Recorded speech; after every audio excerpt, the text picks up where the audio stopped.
Hello, my name is Arturo, and this video I will present the manufacturing same using Chia Portal and Factorio.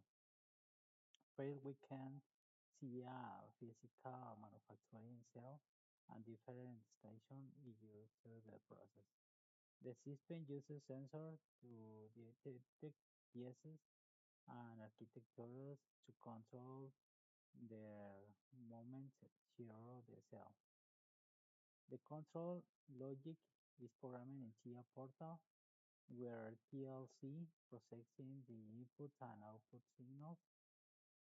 During the operation, the sensor detects each piece and PLC activities the corresponding sequence.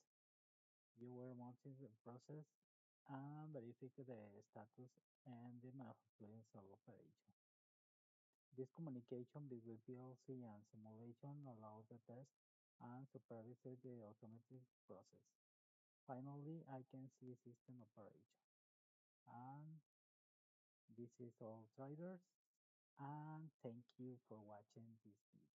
I see you.